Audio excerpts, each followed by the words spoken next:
पुणी निज स्वर बदलाइले ट्रंप आगामी दिन में भारत और पाकिस्तान मिसिबे बोली भविष्यवाणी कले ट्रंप।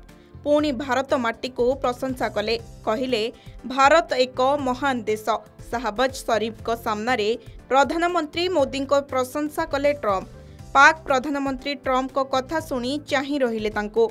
सोमवार दिन अमेरिका राष्ट्रपति डोनाल्ड ट्रंप भारत एवं प्रधानमंत्री नरेंद्र मोदी को नाम न नहीं प्रशंसा करी कहिसंती मोदी को भल बंधु कहवा सह भारत एक महान देश बोली कहिसंती अमेरिका राष्ट्रपति डोनाल्ड ट्रंप।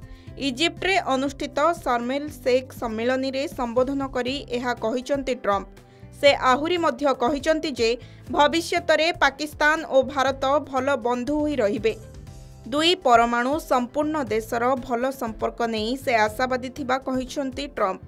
एपटे गाजा शांति परिकल्पनार सफलता पाई राष्ट्रपति ट्रंप को शुभेच्छा जणाइथिले प्रधानमंत्री नरेंद्र मोदी। पूर्वरु शरीफ एवं पाकिस्तान सेना मुख्य जनरल असीम मुनीर को प्रशंसा करी ट्रंप पाकिस्तानी प्रधानमंत्री को समावेश को संबोधित करने को निमंत्रण करथिले।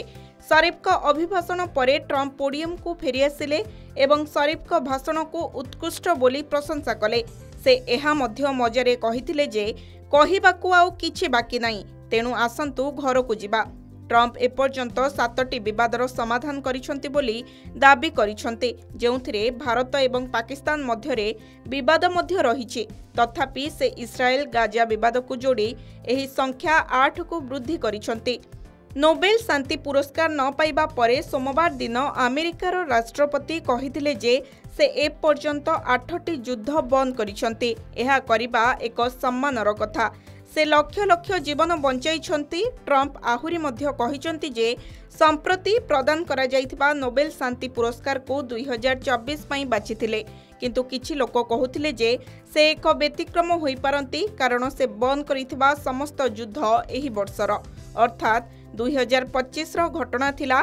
तथापि से एहा नोबेल पई करिनथिले, से जीवन बंचाइबा पई एहा करिथिले बोली कहिसंती।